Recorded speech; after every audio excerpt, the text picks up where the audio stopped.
Hello, dear students, and welcome to today's session.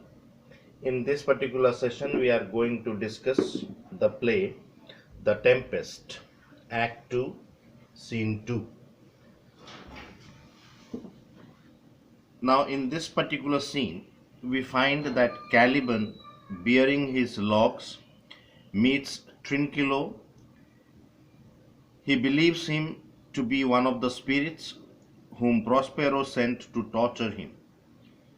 As the storm is blowing, Trinculo takes shelter under Caliban's cloak. The two are lying together on the ground when Stefano staggers, being drunk. Stefano gives Caliban a drink from his bottle. Caliban, taking him for a god, enters gladly into his service.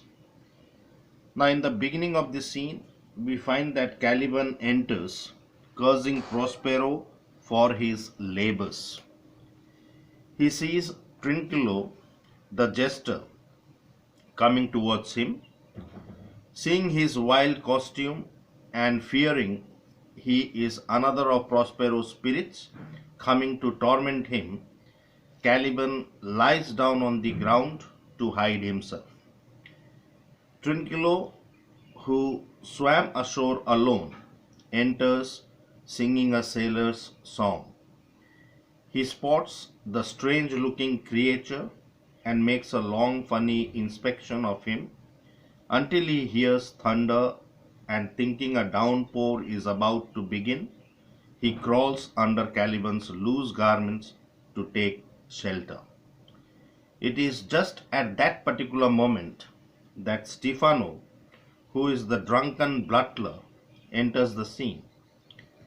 After drifting ashore, clinging to a barrel of wine and making a portable container out of birch bark, Stefano has been wandering about in the island drinking wine. By now, he is quite drunk. He too goes through an investigation of what now looks like some bizarre four-legged creature of the island.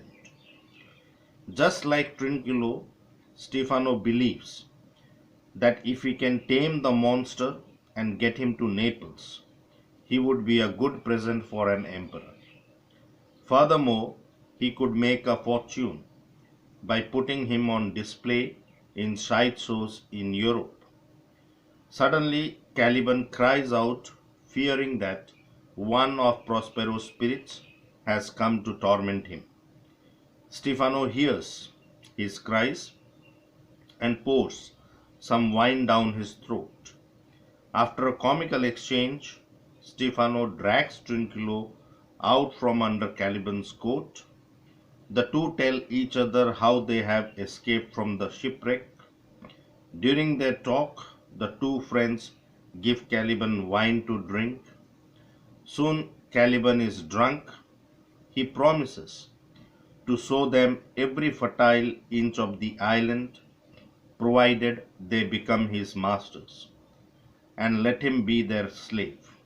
He tells them that he will pluck berries, catch fish, and get wood for them, and that he would forever serve them instead of serving Prospero. The two courtiers ask Caliban to lead the way to show them the island. So this is what happens in this particular scene. Now let us discuss the scene line by line. So this particular scene takes place in another part of the island. We find Caliban enters the stage with bearing logs of wood, and there is a noise of thunder heard. And Caliban here curses Prospero for overloading him with the task. He says all the infections that the sun sucks up from bogs, fens, flats on Prospero fall and make him by inch meal a disease. So may all infections, all contamination which the sun sucks up from bogs, marshes, and the low ground affect Prospero. inch by inch Miller disease means inch by inch they may make Prospero a victim. Let them make him suffer all over his body from disease. And Caliban knows that when he is cursing Prospero in thus manner, he is being hurt by his spirits. So he knows that his spirits can hear him, but he must curse him. Because he knows that they will not pinch, fright him with urchin shows, pitch him in the mire, nor lead me like a firebrand in the dark out of my way, unless he bid them. He knows that though he is being heard by the spirits of Prospero, but still he must continue cursing Prospero because he is very well aware that the spirits of Prospero are not going to trouble him or frighten him with the coming of imps or throw him down in the mud, or could they lead him astray by making him follow deceptive shadows in the darkness, unless Prospero orders them. So they are not going to pinch, trouble him. They are not going to frighten him with the urchin shows. Urchin shows means the appearance of goblins shaped as hedgehogs. You see this type of hedgehogs. Or they will not pitch him in the mire. Okay, pitch him in the mire means they will not throw him down in the mud, nor they could lead him astray by making him follow deceptive shadows in a darkness. Here, firebrand refers to a phosphorescent light which keeps going off and on in marshy lands. And they are not going to do all these things unless they are asked by Prospero. However, then he continues, he said, but for every trifle are they set upon me. But for every small fault, Prospero sets these spirits upon Caliban. Sometimes they are in the shape of monkeys, apes, that they make faces and chatter at Caliban. And afterwards, they bite him. Then they seem like hedgehogs, okay, porcupines, which lie in the way when he walks bare feet, and they hurt him with their spines.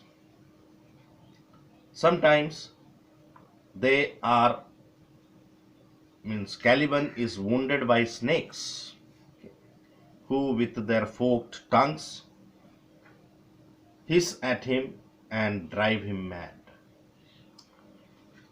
And now he could see. Okay, so you see, these are the ways in which Prospero used to torment Caliban. And just at that particular moment, we see Trinculo coming in that direction. So Caliban says, lo, now lo, here comes a spirit of his. So Caliban mistakes Trinculo to be a spirit of Prospero who has come to torture him. Okay, most probably for slowly bringing in the wood. So therefore Caliban decides to lie flat. He says, I will lie flat, fall flat. Perchance he will not mind me. Okay. So he will lie flat on the ground, and perhaps this particular spirit, that is Trinculo, will not pay any heed to Caliban.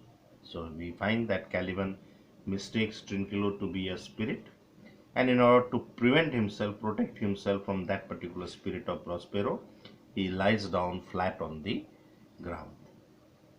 Just then Trinculo enters. You see here, you can see the image, Caliban lying down flat on the ground, and Trinculo is standing here, the court jester. Now Trinculo says, here is neither bush nor shrub to bear off any weather at all. Okay.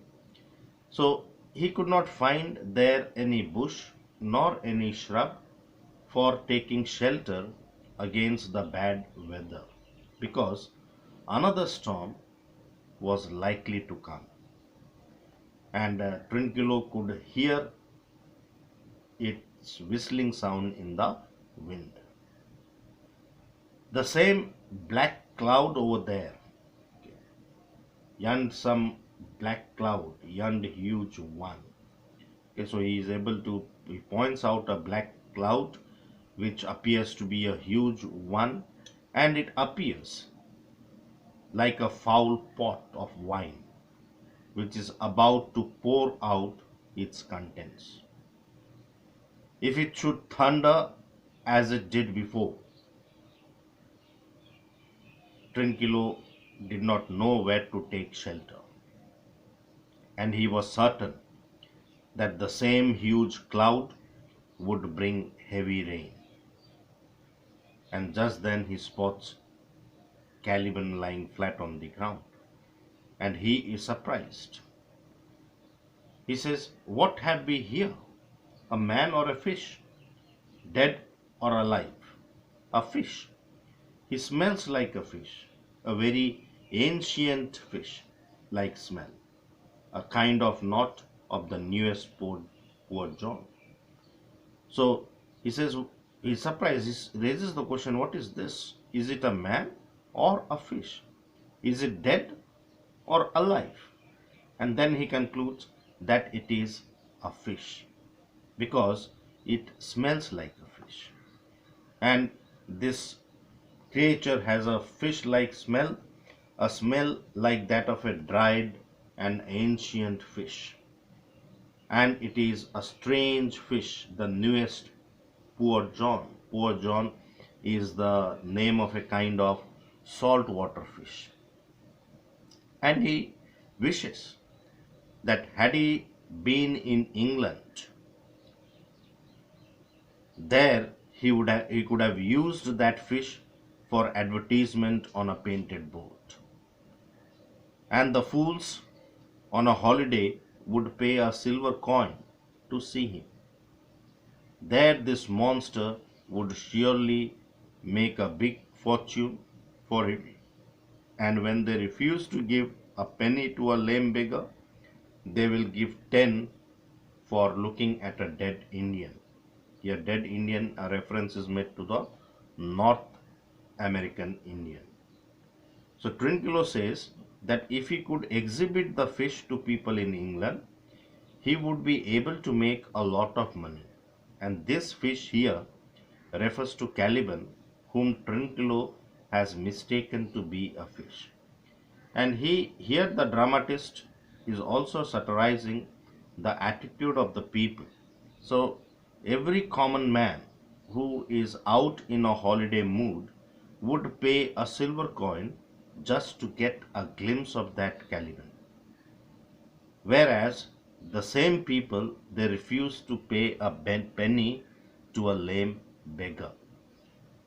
And then he goes on to describe Caliban, legged like a man and his fins like arms. Okay. So he has legs just like that of a man, and his fins are like his arms. He is warm indeed.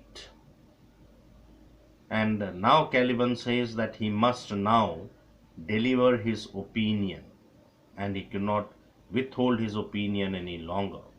And finally he concludes that the strange creature or the beast that was lying before him was not a fish but a native of that island. And it appeared to him as if this strange creature or the native of that island had suffered from lightning. And just then there is the sound of thundering.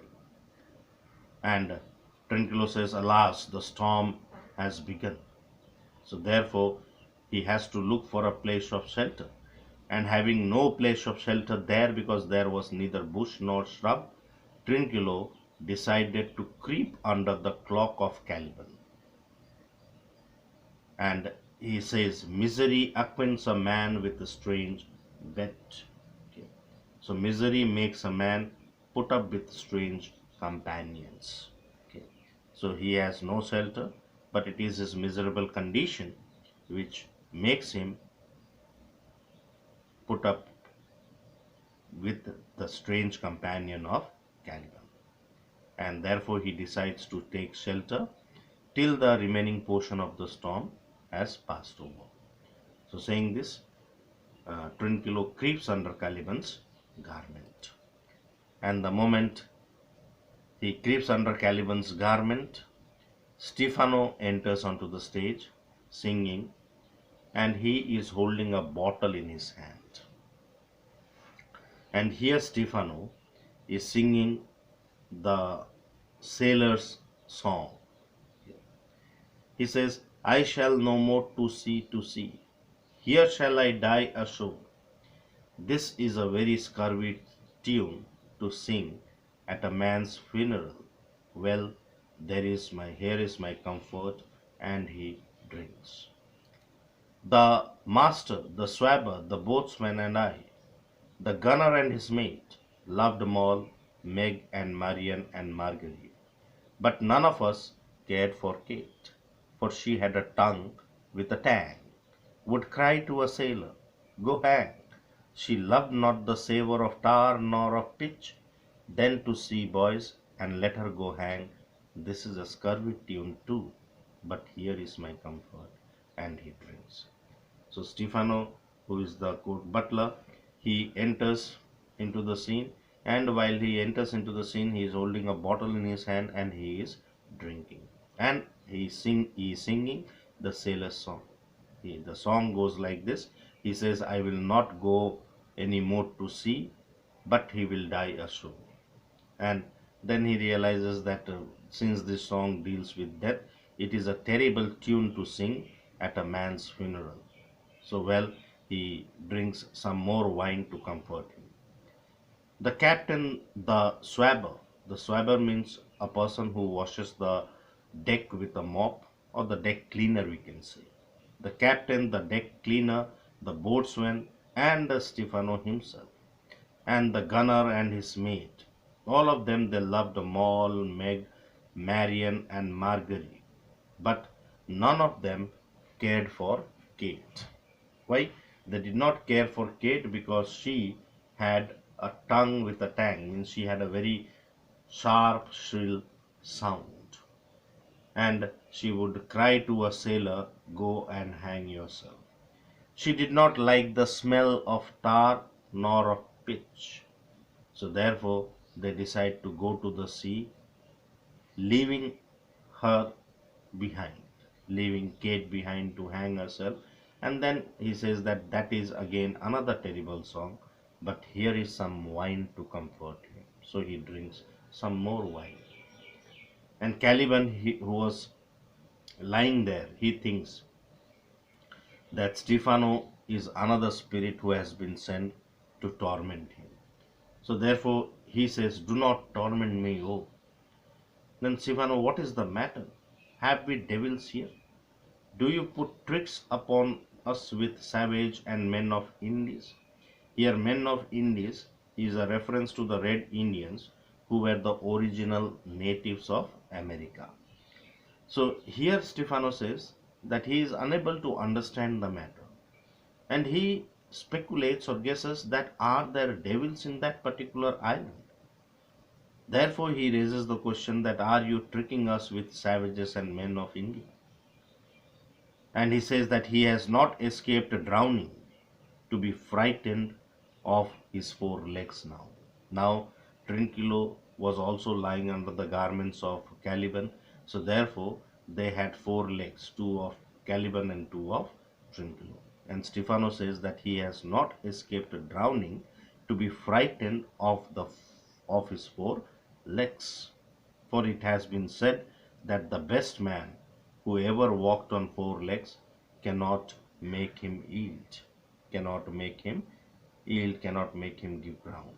And it shall be said so again, while Stephano breathes at his nostrils. Breathes at his nostrils means while Stephano is still breathing by his nose, or in other words we can say Stephano is still alive. So when he is still alive, he is not going to yield to such fears, and he is not frightened in any ways of the four legs of this strange creature. Then Caliban still thinks that he is being tormented, and he says, the spirit torments me, oh. So the spirit means the whole of this scene we need to understand that is quite amusing. And the funniest part of the comedy here is that Caliban mistakes a human being for a spirit, and that Stefano mistakes Caliban for a monster, just like Trinculo had taken him for a fish. And Stefano's drunkenness makes the scene even more amusing. And afterward, we see that Caliban also gets drunk. And Stefano now says, "This is some monster of the island with 4 legs, who hath got, as I take it, an auk." So, according to Stefano, the strange creature that was lying before him is some type of monster living in that island. And this monster has has an auk means has got some kind of fever. Where the devil should he learn our language? But at the same time, he is surprised that if he is a monster, then how did he learn the human language? How could he have learned the human language? I will give him some relief, if it be but for that. So he says that if he can make him recover, he will try to help him by providing him some relief. If I can recover him and keep him tame. So he says that if he can bring about his recovery and tame him and take him along with him to Naples for Naples with him, then he would be fit to be offered as a present to any emperor, whoever wore shoes made of ox's leather. So he will be a suitable gift for any emperor in Naples. In the meantime, Caliban says, "Do not torment me. Prithi, I will bring my wood home faster." He is still under the impression that these are the spirits of Prospero who has been sent to torment him for doing his work lazily. So he says, "Do not torment me. I will bring my wood home faster." Stefano, he is in his fit now and does not talk after the wisest. "He shall taste my bottle." He is in a fit now. He thinks that Caliban is in a shivering fit at the present moment, and he is not speaking sensibly. He is not speaking sensibly because he is praying, "Do not torment me," whereas Stefano is not tormenting him at all. And therefore, Stefano says that he will give him some taste of his bottle. And if he is not used to drinking wine, it will obviously cure him of his fit. He will be recovering from his fever. If I still, he continues, that if I can recover him and keep him tame, I will not take too much for him. He shall pay for him that hath him and that sounded. So he says that if he could revive and tame him, he would not ask a high price for him. Whoever gets him will pay well for him. Then Caliban, "Thou dost me yet but little hurt. Thou wilt anon, I know it by the trembling. Now Prospero walks upon me." Okay, so he feels that Prospero is walking on this spirit, and he tells that he has not hurt him much yet. Now Caliban also is quite surprised because this particular spirit has not hurt him much yet, but he anticipates that he will be hurting him soon. He could easily tell by the way he was trembling. Actually, Stefano, in his drunkenness, he was trembling. He was not able to stand still. So he was trembling. He was moving just like a drunken man. And Caliban says that looking at his trembling, he could easily work out. He can easily make out that he is going to torment him, and he could easily see that Prospero is working upon that spirit. Then Stefano, "Come on your ways, open your mouth. Here is that which will give language to you, cat." So Stefano tells Caliban, "Come on, open your mouth. Here is drink which will make even a cat speak, which will give language to even Caliban. Open your mouth. This will shake your shaking." Okay. So he tells, "Open your mouth, have this drink, because this drink will relieve his ague, will relieve his shivering fever." And he gives Caliban some wine. Okay. He gives Caliban some wine. You cannot tell who is your friend. Open your chaps again. So you do not know who are your friends. Open your mouth again. So having given him drink once, he tells him to open his mouth again. And Trinculo, in the meantime, who was lying under the garments of Caliban, he was able to identify the voice of Stephano. And he says, I should know that voice. It should be. But he is drowned. And these are devils. Oh, defend me. So Trinculo says that he can easily recognize that voice. He knows that it is the voice of Stephano, but he is not able to believe his ears because he is under the impression that Stephano is drowned in the sea. And now this voice must be the voice of devil. And therefore he says, Oh God, protect me. Stephano also is quite surprised when he hears the voice of Trinculo. He says, 4 legs and 2 voices. So it is a strange creature that has 4 legs and 2 voices. He is a most delicate monster, an exquisite monster, a monster that is very rare to find. His forward voice is to speak well of his friend.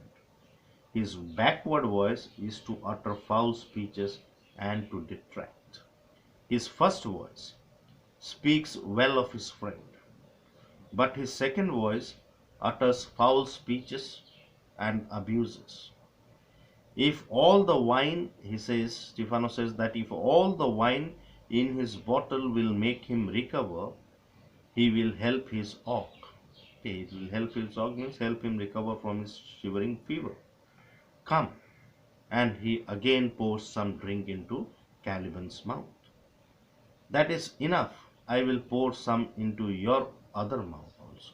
So trying to put into the other mouth means into the mouth of Trinculo as well. Just then Trinculo calls out Stephano. Stephano. Okay. Okay. Till here we do, and the remaining part will be continuing in the live session. So I hope things are clear till here. Thank you for watching, and God bless.